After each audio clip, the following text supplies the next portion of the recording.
ጤና ይስጥልን የከበረ ሰላምታችን በመላው ዓለሞናችሁ ቃል ስፖርት ዩቲዩብ ቻናላችንን ለምትከታተሉ ውድ አድማጮቻችን ድረስ ብለናል። ከሀገር ቤት እስከ ባህር ማዶ የተለያዩ አጫጭር ስፖርታዊ ጥንቅሮችን ከምታደምጡበት ቃል ስፖርት ዩቲዩብ ቻናል ለዚህም ሰዓት በርከት ያሉ ስፖርታዊ ጥንቅሮችን ይዘንላችሁ መተናል። አብራችሁን ቆዩ።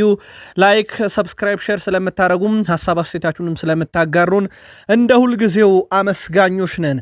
በመረጃ ሰዓታችን ውድ ቤተሰቦቻችን ታላላቆቹን ክለቦች ስናነሳ ላሊጋው በዣቪየር ቴባዝ በኩል ሽልማት አዘጋጅቷል። እችን ለየት ያለ ሽልማት አስቀድመን አንስተን ነው መረጃዎችን ለእናንተ ውድ አድማጮቻችን ማድረስ የምንጀምረው።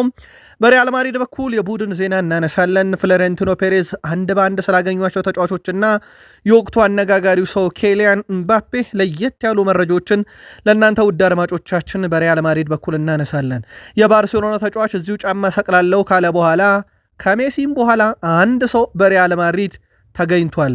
በውሰት ያለውን ሰውና የባሊዮን ዶር ሽልማትን ጨምሮ በጣሊያን በፈረንሳይ ለእናንተ ውድ አድማጮቻችን ለየት ያሉ መረጃዎችን ይዘናል። የሚባክን ጊዜ አይኖራችሁም። በተወዳጁ የእንግሊዝ ፕሪሚየር ሊግ የመረጃ ሰዓታችን የመጨረሻዎቹ የዝውውር ቀናት ላይ የፕሪሚየር ሊግ ክለቦች ከፍ ባለ መንገድ ዝውውሮችን እየፈጸሙ ነው። ዝውውሮቹ አሁን ቁጥራቸውም ከፍ እያለ መጥቷል። እናነሳቸዋለን። የተጠናቀቁ ከጫፍ የደረሱ ዝውውሮችን ካነሳን በኋላ በታላላቆቹ የፕሪሚየር ሊግ ክለቦች ቶትንሃምን አስቀድመን በአንድ ተጫዋቹ በኩል እናነሳለን። ፔፕ ጋርዲዮላ እና ዘ ስፔሻል ዋን ጆዜ ሞሪኒዮ በታክቲክ ፍጹም ተቃራኒ ናቸው። ተመሰጋግነዋል። ለምን የሚለውን እንነግራችኋለን። ፔፕ ጋርዲዮላን በዛው ለየት ያለ ጥንቅር ይዘናል። በቼልሲ በሰማዮቹ በክለቦች ዓለም ሻምፒዮኖቹን በኩል አንድ ወሳኝ ተጫዋችን የተመለከተ ልዩ ጥንቅር አሰናድተናል። የቼልሲም ደጋፊዎች እንደዚሁ አብራችሁን ቆዩ። በሊቨርፑል የመረጃ ሰዓታችን የቡድኑን ቁልፍ ተጫዋቾች አሌክሲስ ማካሊስተር፣ ኮዲ ጋክፖ፣ ቨርጅል ቫንዳይክን እናነሳለን። ሁጎ ኤኪቲኬ ትልቅ ተቃውሞን ያስተናግዳል ተብሎ ይጠበቃል። ለምን የሚለውን እናጠረዋለን። አርኔ ስሎት ከድሉ በኋላና ስለ ኒውካስል ጨዋታ አንዳንድ ነጥቦችን አንስተዋል። ለመሆኑ ሊቨርፑል ከደረሰበት የጉዳት በተለይ መጠነ ሰፊ የተከላካይ ጉዳት አንጻር በቀሩት ቀናት ተጫዋች ያስፈርማል ወይ? ምላሹንና አንፊልድ የሚመጡትን ትልቁን ሰው እንነግራችኋለን። ሊቨርፑልያን ቆዩን። በአርሰናል የመረጃ ሰዓታችንን በርከት ያሉ ዕለታዊ መረጃዎችን ይዘናል። ማይክል አርቴታ ክንክን ያረጋቸው ነገር አለና ተመላልሰው እያዩት ነው ተብሏል። ምን የሚለውን እናጠረዋለን። ከዛ ውጪ ከሃቨርዝ ወደ ሜዳ ከተመለሰ በኋላ ሪከርድ ለመስበር ከጫፍ ደርሷል። ተጨማሪ ጥንቅሮችን ይዘናል። በአርሰናል የመረጃ ሰዓታችን ሰፊውን ጊዜ በዝውውር መስኮቱ ወቅታዊ እንቅስቃሴዎች ላይ ተጨማሪ መረጃዎችን ለአርሰናል፣ ለመድፈኞቹ፣ ለፕሪሚየር ሊግ መሪዎቹ ይዘን መተናል። እስከ ፕሮግራማችን ፍጻሜ የአርሰናል ደጋፊዎች ቆዩን። በማንቸስተር ዩናይትድ በኩል ሰፋ ያለ ቡድን ዜና እናነሳለን። ኮቢ ሜኑንና ከክለቡ ይለቃሉ የተባሉት ተጫዋቾች በክለቡ ለመቆየት የሚያደርጓቸውን አንዳንድ ጥረቶች እናነሳለን። ማንቸስተር ዩናይትድ በአንድ ዝውውር ላይ አቋሙ ከምን ያለ ነው? ከቤን ጃኮብስ ያገኘነውን መረጃ እናጋራችኋለን። ከዛ ውጪ ማንቸስተር ዩናይትድ ቤት ክለቡን ይለቃል የተባለ ተጫዋች እክል ገጥሞታል። የቡድኑን ቁልፍ ተጫዋቾችና በቡድን ዜና በርካታ መረጃዎችን ስናነሳ ጋሪ ኔቭልም ስለ ማንቸስተር ዩናይትድ ወቅታዊ ሁኔታ አንድ ለየት ያለ ሐሳብ አጋርቷል። ማንቸስተር ዩናይትድ ፕሪሚየር ሊጉን በአንድ ነገርም ተቆጣጥሮታል። መረጃውን ይዘነው መተናል። አብራችሁን ከቆያችሁን እነኚህን ብቻ አይደለም ሌሎች በርከት ያሉ ስፖርታዊ ጥንቅሮችን ይዘናል። በብቸኝነት በዩቲዩብ ቻናል ብቻ እንገኛለን። ሌሎች ማህበራዊ ትስስር ገጾች ላይ የለንም። ቃል ስፖርት ዩቲዩብ ቻናል ምርጫችሁ አድርጋችሁ ከ85,000 በላይ ቤተሰብ ስለሆናችሁን አመስጋኞች ነን። ስፖርታዊ ጥንቅራችን ተጀመረ። መረጃዎቹን እያጋሯችሁ ቆይታ የማያደረገውን የቃል ነኝ። መልካም ቆይታ። ላሊጋው 50 ዩሮ ሽልማት አዘጋጅቷል። ይህ 50 ዩሮ ሽልማት ውድ ቤተሰቦቻችን ጠቆመ ለጠቆመኝ ነው ብሏል። የላሊጋው ፕሬዝዳንት ዣቪየር ቴባዝም ካሜራና ድምፅ መቅረጫ ካጠገባቸው ሲቆም የሚናገሯቸው ብዙ ፈገግ የሚያስብሉ ነገሮች እንዳሉ ከዚህ በፊትም ደግሜ ነግሬያችሁ ነበር። በእርግጥ የባርሴሎናው ሁዋን ላፖርታ፣ የሪያል ማድሪዱን ፍሎሬንቲኖ ፔሬዝ በዚያ ይታሙም። ዣቪየር ቴባስ ታዲያ 50 ዩሮ ሽልማት ያዘጋጁት የላሊጋ ጨዋታዎችን በሆቴል ውስጥ ሆኖ የሚያስተላልፍ ካለ ጠቁሙኝ ብለው ነው። ይህ ከእኛ ሀገር ለሚደረግ ጥቆማ ሳይሆን በዛው በስፔን ውስጥ ላለነው ውድ ቤተሰቦቻችን። እናም 50 ዩሮ ለጠቆመኝ ሰው ሸልማለሁ ብለው ትንሽ አነጋጋሪ ሐሳብ አጋርተዋል። እሳቸው ላሊጋ በዌብሳይት እንዳይተላለፍ ቁጭ ብዬ ቅዳሜና እሁድ የምከታተል እሱን ነው ማለታቸው ከዚህ በፊት አይዘነጋም። ፍሎሬንቲኖ ፔሬዝ የሪያል ማድሪድ ተጫዋቾችን በግል ማነጋገራቸው ተረጋግጧል። ንግግራቸው የሚያስፈለገበት ምክንያት ዣቪ አሎንሶ ስንብት በኋላ ተጫዋቾቹን አንድ ባንድ አግኝተው ከዚህ በኋላ ራሳችሁን አሻሽሉ፣ ከዚህ የተሻለ ጥረት ማድረግ ይጠበቅባችኋል፣ በሜዳ ላይ ለእያንዳንዷ ነገር ኃላፊነቱን ራሳችሁ ተወስዳላችሁ ብለው ነበረ። ከዚህም ጋር በተያያዘም ቡድኑ አሰልጣኝ አርቢዮላን ቢሾምም ተጫዋቾቹ ግን ለእያንዳንዱ እንቅስቃሴ ለእያንዳንዱ ለተመዘገበ ውጤት ኃላፊነት እንደሚወስዱ ነው እሳቸው ያነሱት።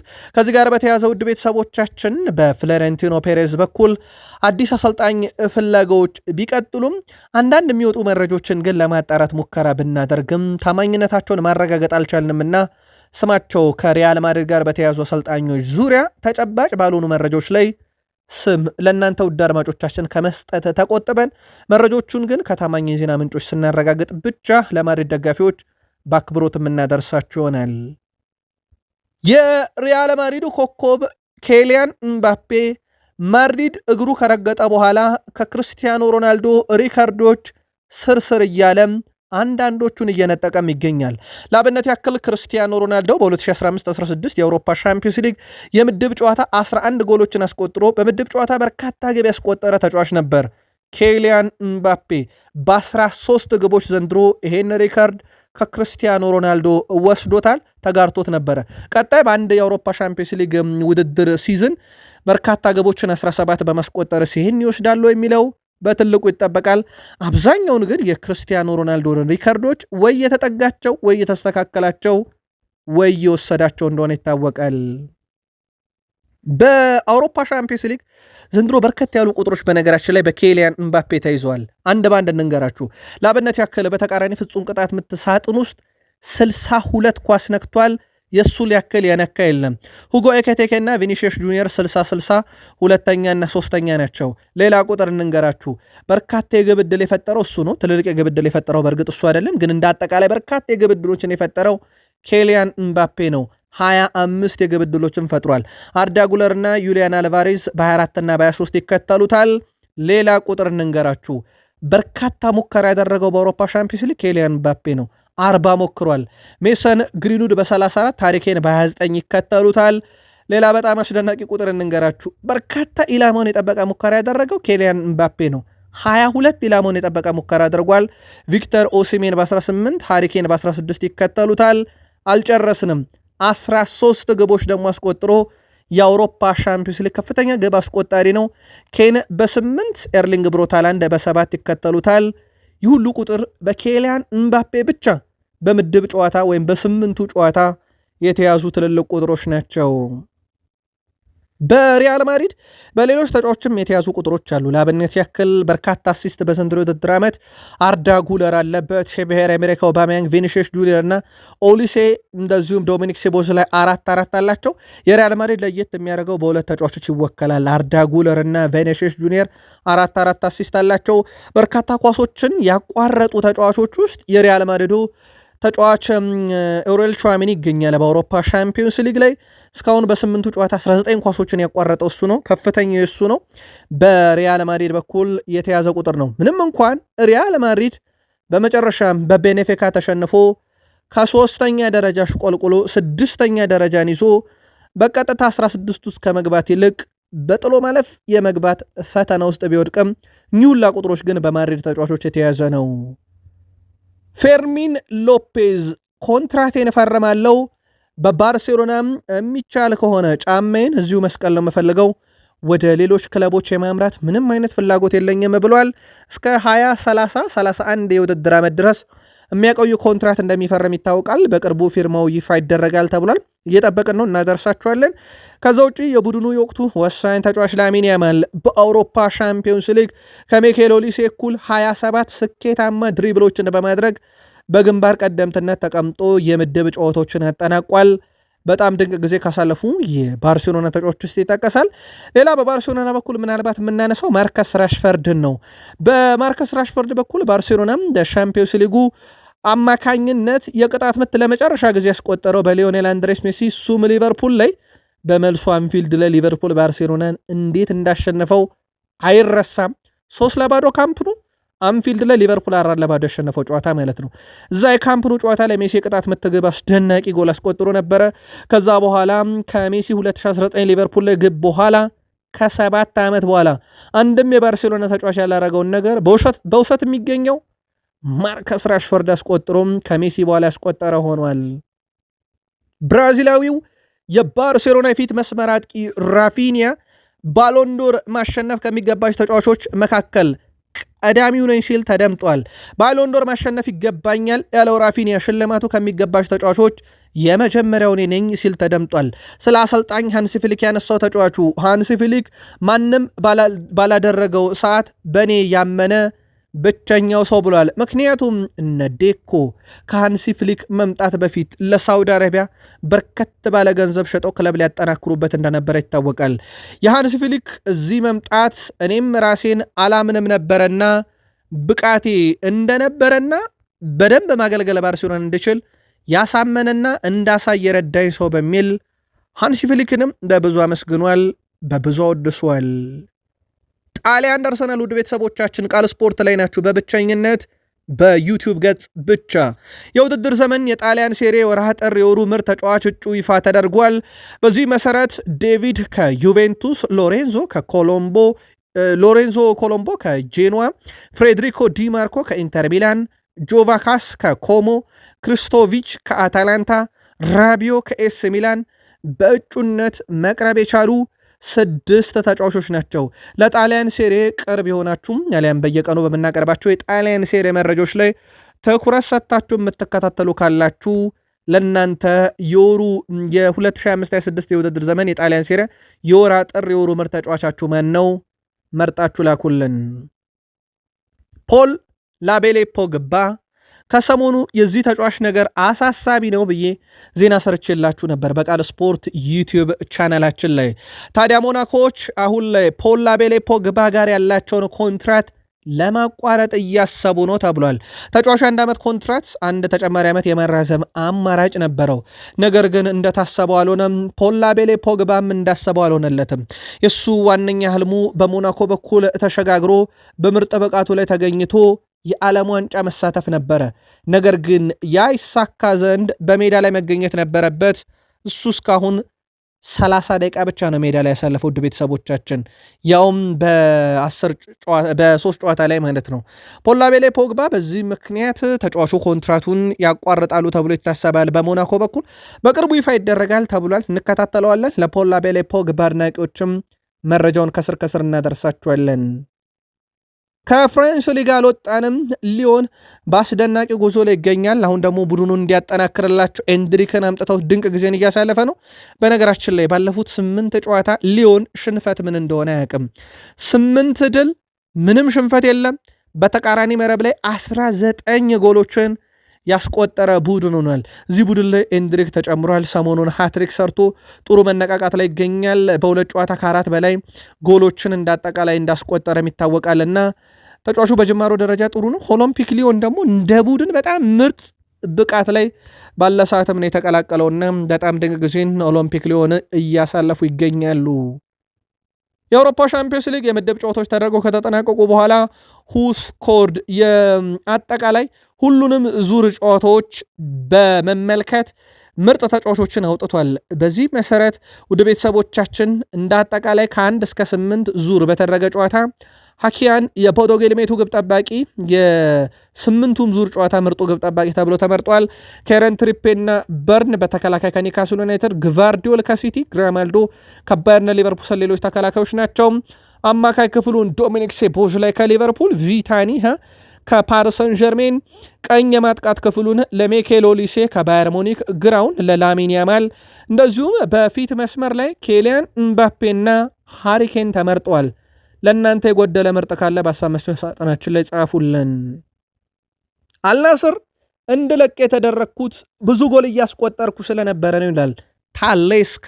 ብራዚላዊ አጥቂ አንድሬ ታሌስካ የቀድሞ ክለቡ አልናስር አስተዳደር ከክለቡ እንዲለቅ እንደገፋፋው ተናግሯል። የአልናስር አስተዳደር ክለቡን እንድለቅ ገፋፍተውኛል ያለው ታሌስካ ምክንያቱም ብዙ ጎል ስለማስቆጠርና ለእቅዳቸው መሰናክል ስለሆንኩባቸው ነው ብሏል። የአልናስር አስተዳደር ንግድ ላይ ያተኮረ ነው ሲል የገለጸው ተጫዋቹ እነሱ እኔን አይወክሉኝም በማለት ለደጋፊው ተናግሯል። አክሎም የክለቡ አዲስ ጅማሮ አካል ነኝ፣ ነገር ግን እነሱ በክለቡ ያለኝን ታሪክ አላከበሩም ሲል ተደምጧል። አንድሬስ ታሌስካ በአሁኑ ሰዓት በቱርኩ ክለብ ፌነርባቼ ይገኛል።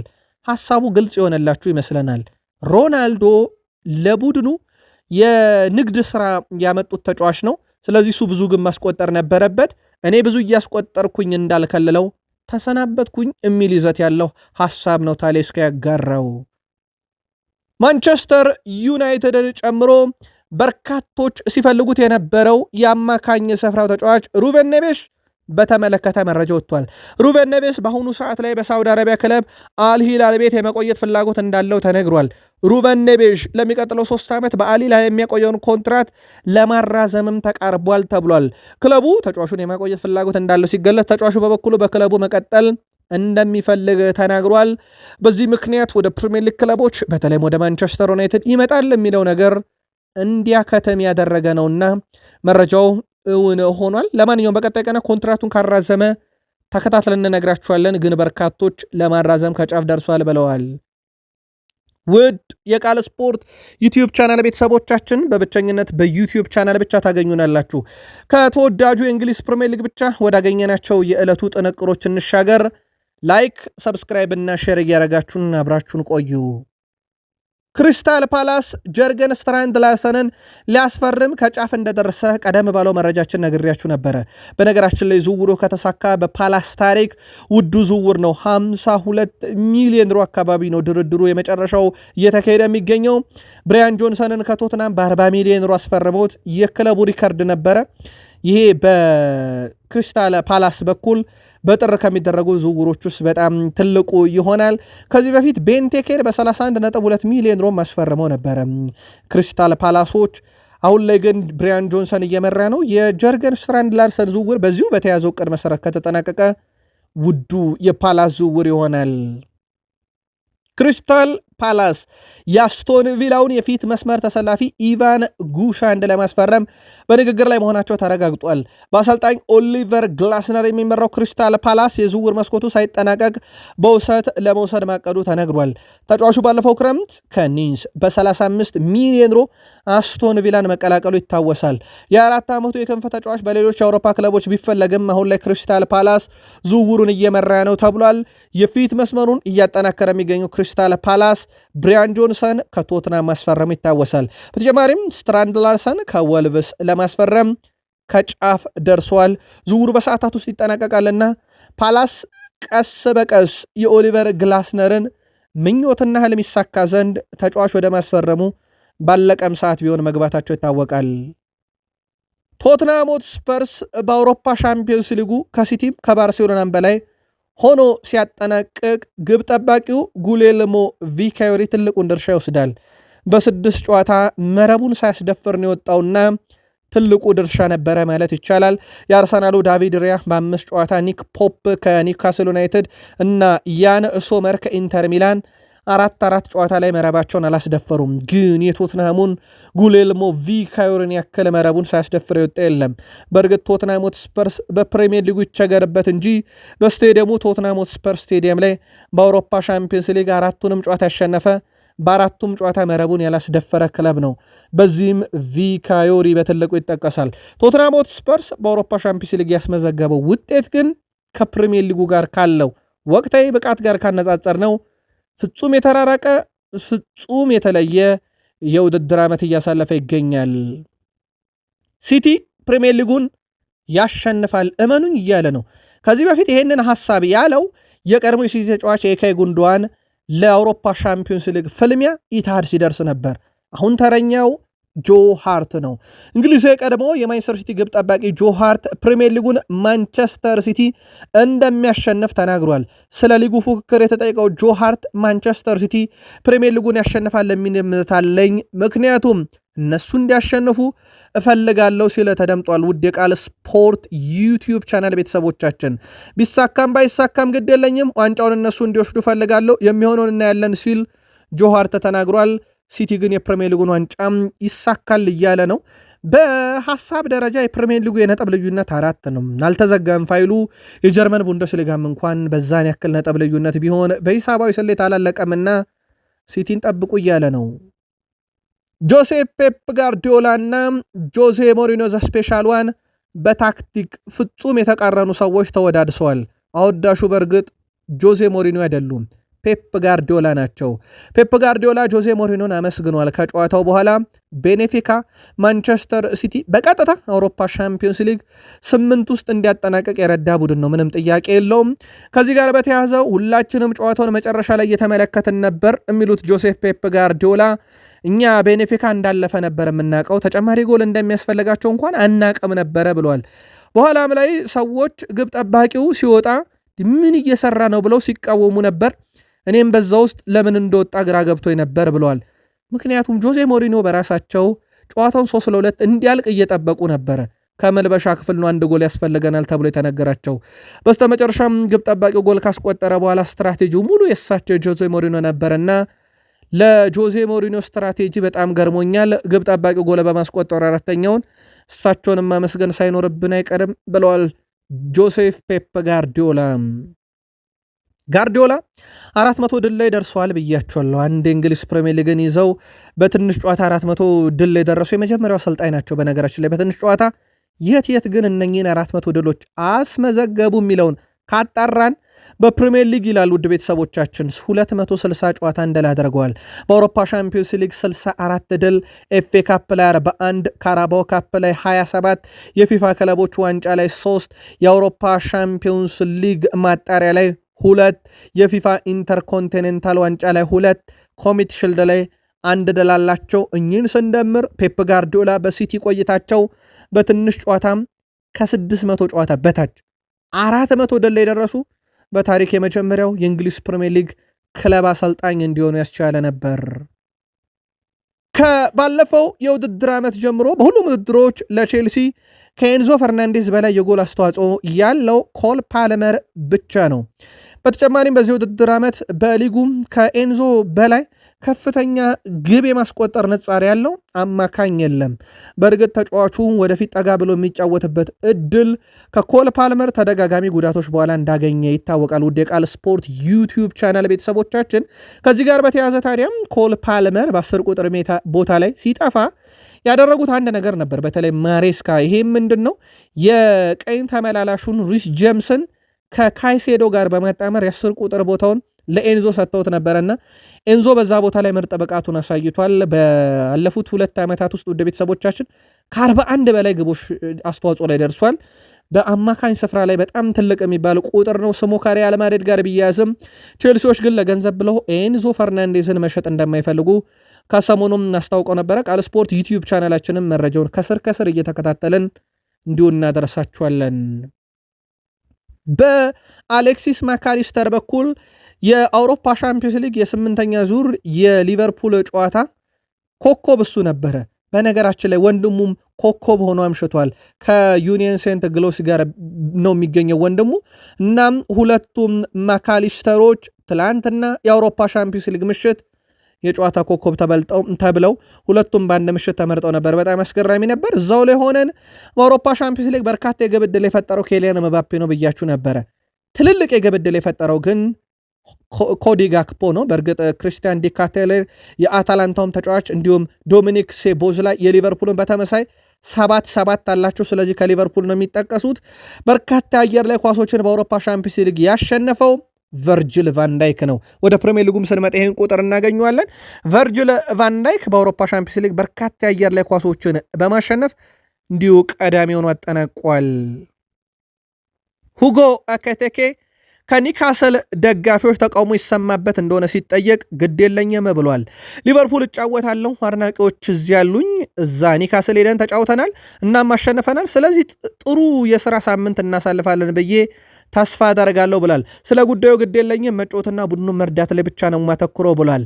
ኤኪቲኬ ወደ ኒካስል ዩናይትድ ለመዘዋወር ተቃርቦ እንደነበረ ሲጠየቅ የራሴን ምርጫ መርጫለሁ፣ የት መሄድ እንደምፈልግ አውቅ ነበር፣ የደጋፊዎች ድጋፍ ብዙ ነገር ነው፣ ለደጋፊዎች እጫወታለሁ፣ ምርጫዬ ሊቨርፑል ነው፣ ሊቨርፑል እገኛለሁ፣ የኒካስል ደጋፊዎች ቢቃወሙኝ ግድ የለኝም ብሏል ሁጎ ኤኪቲኬ። ሁጎ ኤኪቲኬ በሊቨርፑል ከተነጠቁ በኋላ ኒካስል ዩናይትዶች ውድ የቃል ስፖርት ዩቲዩብ ቻናል ቤተሰቦቻችን ቮልትሜድን እንዳመጡ ይታወቃል። በእርግጥ ያ ዝውውር በባየር ሙኒክ በኩል ብስጭት ብለውበት ስለነበረ ዝውውሩን ሲያጣጥሉ እንደነበረ ይታወቃል። አርኔ ስሎት ተጨማሪ ነገር ማድረግ አለብን፣ አሁንም ቡድኔ ለድል የተራበ ነው እያሉ ይገኛሉ። በሊቨርፑል በኩል አሁን ወቅታዊ ነገር በዚህ ድል በተራበ ቡድን ውስጥ ጉዳትን በዛው ልክ በርክቷል። ሊቨርፑል አዲስ ተከላካይ ማስፈረሙ ነገር እርግጥ አይደለም እየተባለ ይገኛል። ሊቨርፑል ኢላማዎች ሁልጊዜም በንቃት ይከታተላል የሚሉት አርኔ ስሎት ዓላማቸው የቋሚ ኮንትራት ሰጥተው የረጅም ጊዜ እቅድ ነው፣ በጥር ይሆናል ወይ ተብሎ ተጠይቀው ነበር። እሳቸው ታዲያ እኛ እንደ ክለብ ሁልጊዜ ብልህ ውሳኔዎችን እናደርጋለን፣ የረጅም ጊዜ እቅዶችን እንመለከታለን፣ 4 የቀይ መስመር ተከላካዮች እንዲሁም ወደ ቡድኑ የሚመጡ አጥቂዎችን ጨምሮ በእያንዳንዱ ቦታ ላይ ጥናት አድርገን የረጅም ጊዜ እቅድ እንወስዳለን ብለዋል። ሁልጊዜም እኛ የምንፈልገው ነገር የአጭር ጊዜ እቅድ ሳይሆን የረጅም ጊዜ ነው፣ ሁሉንም ነገር አጥንተን እንወስናለን ብለዋል። ግን በሊቨርፑል በኩል የጉዳት ሁኔታ በተለይም በተከላካይ ክፍሉ ላይ አሁን አሳሳቢ የሚባል ደረጃ እንደደረሰ ይታወቃል። በቅዳሜው ከኒካስል ዩናይትድ ጋር በሚደረገው ጨዋታ ላይ ጆ ጎሜስ ከጉዳት፣ ኢብራሂም ኮናቴ ከሐዘን ይመለሳሉ ተብሎ ሲጠበቅ፣ ከርትስ ጆንስ ደግሞ ከህመሙ አገግሞ ወደ ሜዳ ይመለሳል ተብሎ ይጠበቃል ብለዋል። እሳቸው አርኔ ስሎት በቡድን ውስጥ ግልጽ የሆኑ መሻሻሎች አሉ፣ እነኚህን ነገሮችም እናጠናክራለን፣ እኛ ለሁሉም ክለብ ክብር እንሰጣለን፣ ግን ተጋጣሚያችን ኒካስል ዩናይትድ ከካራባግ ጠንከር ብሎ ነው የሚጠብቀን ብለዋል። አርኔ ስሎት እኛ 16 ውስጥ መግባታችን በተለይም ደግሞ በውድድር ዓመቱ ካሉብን የጨዋታ መደራረቦች አንጻርና ከውድድር ዓመቱ ፈታኝነት አንጻር በዚህ መንገድ መግባታችን ጥሩ ነው ብለዋል። በኒካስል ዩናይትድ እና በሊቨርፑል መካከል የሚደረገውን ጨዋታም ሲመን ሁፐር በዋና ዳኝነት፣ የመስመር ዳኞች አንድሪያ ሆልመስ እና ሲመን ሎንግ፣ አራተኛ ዳኛ ሳሙኤል ባሮት፣ ቫር ላይ ክሬክ ፓውሰን እና ረዳት ቫርሊ ቤስት ይሆናሉ ማለት ነው። ጨዋታው ቅዳሜ ምሽት የሚደረግ ነው። ቃል ስፖርት ዩቲዩብ ቻናላችንም እየተከታተለን መረጃ ከስር እናደርሳችኋለን። ጀርመናዊው አሰልጣኝ የርገን ክሎፕ ወደ አንፊልድ ተመልሰው ሊቨርፑል ታሪካዊ ተጫዋች በረዳት አሰልጣኝነት ይመራሉ። የሊቨርፑል ታሪካዊ ተጫዋቾች ከቦሩሲያ ዶርትመንድ ታሪካዊ ተጫዋች ጋር መጋቢት ወር ውስጥ አንፊልድ ላይ የገቢ ማሰባሰቢያ ጨዋታ ያደርጋሉ። ከወዳጅነት ጨዋታ የሚገኘው ገቢ ሊቨርፑል ፋውንዴሽን የሚውል ይሆናል። የቀድሞ የሊቨርፑል ታሪካዊ አሰልጣኝ የርገን ክሎፕ ሊቨርፑል ፋውንዴሽን የክብር አምባሳደር መሆናቸው ይታወቃል። በዚህ ምክንያት ነው ወደ አንፊልድ ሮድ ተመልሰው መጥተውም በረዳት አሰልጣኝነት ጨዋታው ላይ የሚሳተፉት ማለት ነው። እሳቸው ከቡድኑ ከወጡ በኋላ ሊቨርፑል አምና አንድ የፕሪሚየር ሊግ ሻምፒዮን ሆኗል፣ ወይም አንድ ዋንጫ በፕሪሚየር ሊግ አሳክቷል። ከዛ በኋላ ዘንድሮ እያሳለፈ በሚገኘው ነገር ግን የእሳቸው ስም ዳግም በክለቡ እንዲነሳ እንዳደረገ የሚዘነጋ አይደለም። ማይክል አማርቲያን አርቴታ በታክቲካል ትንታኔ ይታወቃሉ። እሳቸው በተለይም ቡድኑ በእያንዳንዱ ጨዋታ ሲሸነፍና ነጥብ ሲጥል ቀረጾችን ወደኋላ ሄደው የመመልከት ልዩ ልምድ አላቸው።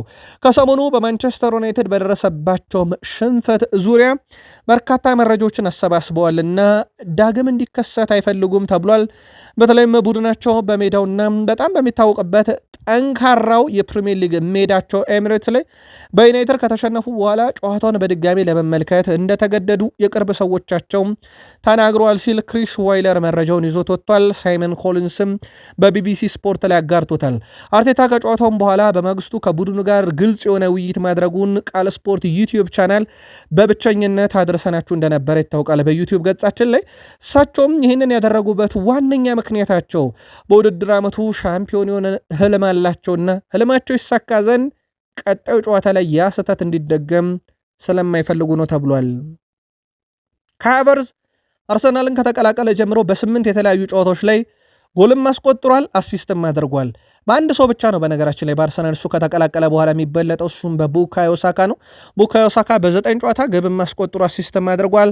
ካይ ሃቨርትዝ ከጉዳት በመጣ በአንድ ጨዋታ ከሳካ አንድ ጨዋታ ብቻ እንዲያንስ ያስቻለውን ግብም አስቆጥሯል፣ አሲስትም አድርጓል። በቀጣይ የሚጠበቀው ቪክተር ጊዮኬሬስ ወይም እሱ ወይንስ ይጣመሩ የሚለው ነው። ቪክተር ዮኬሬሽ በጣም ጥሩ ተጫዋች ነው። እርግጥ ነው ኳሱን ቀደም ብሎ በመቀበል ጎል እንዳስቆጠር ለኔ ረድቶኛል። በተጨማሪም በሌሎች 2 ጎሎች ላይም ተሳትፎ አድርጓል። ስለዚህ ከሃቨርዝ ምርጥ ነው። እዚህ ከመጣው በኋላም በልምምድ ሜዳ ላይ አይቼዋለሁ። እሱን በጣም ድንቅ ነው ብሏል። ለመጀመሪያ ጊዜ ከሃቨርዝ ሲጫወት አብሮት ተጫውቷል። አሲስትም አድርጎ የቪክተር ዮኬሬሽን የግብ ድርቅ እንዲቆም ያደረገው ከሃቨርዝ ነበረ። ውድ የቃል ስፖርት ዩቲዩብ ቻናል ቤተሰቦቻችን ጨዋታውን ከተከታተላችሁት በዛው ግን ምልከታችሁን አጋሩን። 6 የፕሪሚየር ሊግ ክለቦች በዚህ ወር ኑዋሬርን ለማስፈረም ከአርሰናል ጥያቄ አቅርበው ነበረ። 3 የጣሊያን ቡድኖች፣ 3 የጀርመን ቡድኖች እሱንም ለማስፈረም ፍላጎት ነበራቸው። 2 የጣሊያን ክለቦችና 1 ጀርመን ቡድን ጭራሹን የመግዛት ነበረ ፍላጎታቸው። አርሰናል ግን ይሄንን ዝውውር ውድቅ አድርጎ ኢታን ንዋኔሪ የመጫወቻ ደቂቃ ብቻ እንዲያገኝና ወደ ማርሴይ ሄዶ በሮቤርቶ ዲዘርቢ ስር ብቻ ለ6 ወር እንዲቆየን የፈቀደው። በእርግጥ ሮቤርቶ ዲዘርቢ በስምምነትና በንግግር ነው ከኢታን ንዋኔሪ ጋር ማርሴይን የተቀላቀለው። ስለዚህ በርካታ የጣሊያን፣ የጀርመን፣ የእንግሊዝ ክለቦች ፍላጎት ቢኖርም ያውም የጣሊያን ክለቦችና የጀርመን ክለቦች የመግዛት ፍላጎት ቢኖራቸውም አርሰናል ግን ስለማይፈልግ ብቻ ነው ዝውውሩ ውድቅ እንዲሆን የተደረገው። አርሰናል እና ኖቲንግሃም ፎረስት ድርድር ላይ ናቸው። የዚንቼንኮን ውል ለማቋረጥ ነው። ምክንያቱም የማቋረጫ አንቀጽ ስለሌለው ማለት ነው። በምን አይነት መንገድ ውሉ ይቋረጥ የሚለው ጉዳይ አያክስ የመጨረሻ ውጤት እየጠበቀ ነው። በሁለቱ ክለቦች መካከል የሚደረገውን ድርድር አያክስ በውሰት አሊያም በቋሚነት ይወስዷል ተብሎ ይጠበቃል። በአርሰናል በኩል ዛሬ የወጣት ዝውውሮችን የሰማንበት ቀን ነበረ። አንደኛው የአርሰናል ወጣት ተጫዋች ሴፕ ፈርዲናንድ በቂ የጨዋታ ደቂቃዎችን ለማግኘት በውሰት ለመሄድ ዝግጁ ነው ተብሏል። ፈርዲናንድ በ13 ዓመቱ ነበር አርሰናል የተቀላቀለው። አሁን ግን ሊለቅ ተቃርቧል ተብሏል። የሰሜን ለንደኑ ክለብ አርሰናል ወጣት ተከላካዩ ማልዲኒ ካኩሪም ለግሪምስቢ ታውን ለመሸጥ ዛሬ ከስምምነት እንደደረሱ ነግረናችሁ ነበረ። የእንግሊዝ 4ኛ ሊግ ክለብ ግሪምስቢ ታውን ባልተገለጸ ዋጋ ተከላካዩ ለማስፈረም ከጫፍ ደርሷል። ግሪምስቢ ታውን በአሁኑ ሰዓት ከተጫዋቹ ጋር በግል ድርድር ላይ ናቸው። የዓመቱ አልባናዊ ተከላካይ ማልዲኒ ካኩሪ በውሰት አምርቶ ጥሩ ጊዜ እያሳለፈ እንደሚገኝ ይታወቃል። ውድ የቃል ስፖርት ዩቲዩብ ቻናል ቤተሰቦቻችን በብቸኝነት በዩቲዩብ ገጽ ብቻ ቃል ስፖርት ይገኛል። ቃል ስፖርት ዩቲዩብ ቻናል ከማንቸስተር ዩናይትድ ወዳገኘናቸው መረጃዎች እንሻገር። ማንቸስተር ዩናይትድ ንግግር ከኮቢ ሜኖ ጋር የረጅም ጊዜ ኮንትራት ለማስፈረም። በነገራችን ላይ ክለቡ በኮቢ ሜኖ ደስተኛ ነው ሲባል አሁን ከሲቲና ከአርሰናል ጋር ባሳየው እንቅስቃሴ ብቻ አይደለም። በኮቢ ማይኖ ገና ከታዳጊነቱ ጀምሮ ቡድኑ እርግጠኛ ነበረ። በተለይም በአስተዳደር ዘርፍ ያሉ ሰዎችም ጨምሮ ሁሉም አካላት በደጋፊም ጭምር በኮቢ ማይኖ እርግጠኛ ነበሩ። ከአንድ ሰው ከሩበን አሞሪም ውጪ ማይክል ካሪክም በተጫዋቹ ደስተኛ መሆኑን የሚያሳየው በሁለቱም ጨዋታ 90 ደቂቃ አጫውቶታል። በድርድሩም ላይ ይሳተፋል ተብሏል። ማይክል ካሪክ በነገራችን ላይ የዚህ ተጫዋች ውል የሚጠናቀቀው 2027 ጁን ላይ ነው። ስለዚህ ረጅም ጊዜ ያላቸው። በዛ ላይ ደግሞ ማንቸስተር ዩናይትድ አንድ ተጨማሪ ዓመት እስከ 2028 የማራዘም መብት አለው። ውድ የቃል ስፖርት ዩቲዩብ ቻናል ቤተሰቦቻችን ከዚህ ጋር በተያያዘ ማንቸስተር ዩናይትድ ግን ይህ ኮንትራቱ ላይ የውል ማፍረሻዎች አሉና ያ የሆን ዘንድ የረጅም ጊዜ ኮንትራት አቅርበው ማስፈረም እንደሚፈልጉ ይታወቃል። በእርግጥ ክረምት ላይ ተስማምቶ ሩበን አሞሪም ያላጸድቅ ብለው የቀረ ውል ማራዘም ነበረ። ሃሪ ማጓየር አሁንም ዩናይትድ ለመቆየት ሲል የደሞዝ ቅናሽ ጭምር ለማድረግ ዝግጁ ነው። ነገር ግን ዩናይትድ በክረምት የዝውውር መስኮት በተከላካይ መስመሩ ላይ ምን ማድረግ እንዳለባቸው ከውሳኔ ያልደረሱምና የሃሪ ማጓየርም ጉዳይ በንጠልጠል እንደቀረ ይታወቃል። ማጓየር በዋነኝነት እቅዱ በማንቸስተር ዩናይትድ የውድድር ዓመቱን በጥሩ ሁኔታ አጠናቆ ከእንግሊዝ ብሔራዊ ቡድን ጋር በዓለም ዋንጫ መካፈል ነው። ግን ከዛ በኋላ በማንቸስተር ዩናይትድ ነው የሚቆየው ክለቡን ይለቃል በሚለው ጉዳይ ላይ ሁለቱም አካላት የመጨረሻ ውሳኔ አልወሰኑም። የሃሪ ማጓየር ግን ግልጽ ነው። ደሞዝም ቀንሶ ቢሆን በማንቸስተር ዩናይትድ መቆየት ይፈልጋል። ልምዱ እንዴት እንደሚያስፈልግ በሁለት ጨዋታ በማይክል ካሪክ ስር በነበረን ጊዜ አሳይቷል። በሲቲ ጨዋታ ላይ እንደውም ግብ ሊያስቆጥር ብረት ነው በመጀመሪያዎቹ 2 ደቂቃ የመለሰበት። በአርሰናል ጨዋታም የአርሰናልን ፈጣን አጥቂዎች በማቆም ረገድ በጣም ትልቅ ድርሻ ሲወጣ ነበረ። ቃል ስፖርት ዩቲዩብ ቻናላችንም የዚህን ተጫዋች ጉዳይ እየተከታተል እናደርሳችኋለን። ባሌባ በዚህ ውድድር ዓመት እያሳየ ያለው አቋም በበርካቶች ዘንድ እንግዲህ ተቃውሞ እየገጠመው ነበር። እንደውም አሰልጣኝ ፋቢያን ሁዝለር ተጫዋቹ በዚህን ያክል ደረጃ አቋሙ የወረደብን ማንቸስተር ዩናይትድ ከጠየቀው በኋላ ነው ማለታቸው ይታወቃል። ማንቸስተር ዩናይትዶች ይህንን አጋጣሚ እንዴት ይጠቀሙታል በሚል ጉዳይ ላይ ቤን ጃኮብስ ይዞት በወጣው መረጃ መሰረት ማንቸስተር ዩናይትድ አሁንም በተጫዋቹ ዝውውር ላይ ፍላጎቶች አሉ። የመጨረሻ ውሳኔዎች አልተወሰኑም፣ ቢሆንም ግን ፍላጎቶቹ እንዳሉ ነው ብሏል። የማንቸስተር ዩናይትድ ሰዎች እንግዲህ በተለይ ማንቸስተር ዩናይትድ በክረምት የዝውውር መስኮት ማኑኤል ኡጋርቴና የተረጋገጠው የካርሎስ ካዜሜሮ ስንብት አለና ተተኬ መምጣቱ ነገር እንዳለ ሆኖ የባሌባን ጉዳይም እስከ ቀጣይም ክረምት ይከታተሉታል ተብሏል። ቃል ስፖርት ዩቲዩብ ቻናላችንም መረጃውን እየተከታተለ ከስር እናደርሳችኋለን። ፍሬድሪክሰን ለ4 ሳምንት ከሜዳ እንደሚርቅ በዚህ ምክንያት በማንቸስተር ዩናይትድ ቤት በጥር ይለቃሉ ከተባሉ ተጫዋቾች አንዱ ነበርና የመልቀቁ ነገር አሁን እርግጥ እየሆነ አይደለም ተብሏል በጉዳቱ ምክንያት። ውድ ቤተሰቦቻችን ከዛ በዘለለም የቡድኑን ቁልፍ ተጫዋች እናንሳ። ብሩኖ ሚጌል ፈርናንዴዝ 6 ዓመት በማንቸስተር ዩናይትድ አሳልፏል። ብሩኖ ሚጌል ፈርናንዴዝ በማንቸስተር ዩናይትድ ቆይታው ውድ የቃል ስፖርት ዩቲዩብ ቻናል ቤተሰቦች 312 ጨዋታ ደርሷል። 103 ግብ፣ 97 አሲስት፣ የኤፍኤ ካፕ እና የካራባኦ ካፕ ባለ ክብር ነው። በማንቸስተር ዩናይትድ አሰልጣኝ ብዙ ተፈራርቋል። የመጣ የሄደ ሁሉ ግን እሱን ካመጡት ኦሊ ጉናር ሶልሻየር እስካሁን እስካለው ማይክል ካሪክ ድረስ የቡድኑ ቋሚ ተሰላፊያቸው ነው።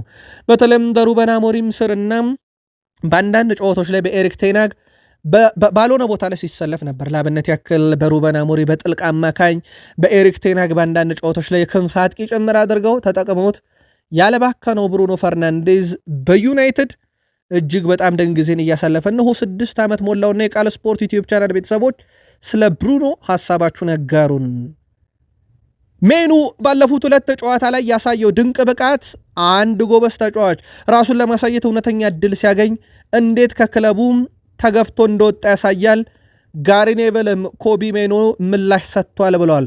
እውነቱን ለመናገር አሞሪም በሜኖ ላይ የነበረው አያያዝ በጭራሽ አልተመቸኝም ነበር። በተለይ በውድድር ዘመኑ መጀመሪያ ላይ ለቋሚ ቦታ ከብሩኖ ጋር መፎካከር አለበት ብሎ መነገሩ ስህተት ብሎታል ጋሪ ኔቨል። እኔ በዚህ ሐሳብ ፍጹም አልስማማም ነበር፣ ያኔም ጨምሮ ያ ንግግር በሜኑ ስነልቦና ላይ ከፍተኛ ተጽዕኖ አሳድሮበት ነበር። ግን ኮቢ ሜኖ የተሰጠውን እድል በትክክል ተጠቅሞ ምላሽ የሰጠ እያለ ነው። የቀድሞ የማንቸስተር ዩናይትድ ተጫዋች ጋሪ ኔቨል ነው ይሄን ሐሳብ ያጋራው።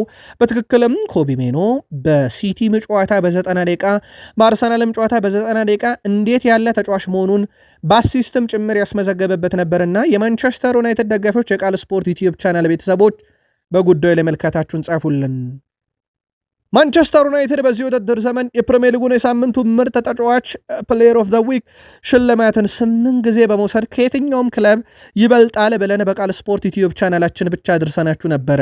8ኛ ሳምንት ሃሪ ማጓየር፣ 9ኛ ሳምንት ብሪያን ቦሙ፣ 13ኛ ሳምንት ብሩኖ ፈርናንዴዝ፣ 15ኛ ሳምንት ብሩኖ፣ 18ኛ ፓትሪክ ዶርጉ፣ 21ኛ ቤንያሚን ሼሽኮ፣ 22ኛ ብሩኖ ሚጌል ፈርናንዴዝ፣ 23ኛው ሳምንት ፓትሪክ ዶርጉ ነው። ከ8ቱ የሳምንት ምርጥ ሽልማት ውስጥ 3 ጊዜ ብሩኖ ፈርናንዴስ፣ 2 ጊዜ ደግሞ ፓትሪክ ዶርጎ በመውሰድ ቀዳሚዎቹ ናቸው። ውድ የቃል ስፖርት ዩቲዩብ ቻናል ቤተሰቦቻችን ፓትሪክ ዶርጉ ለወራት ከሜዳ እንደሚርቅ ይታወቃል።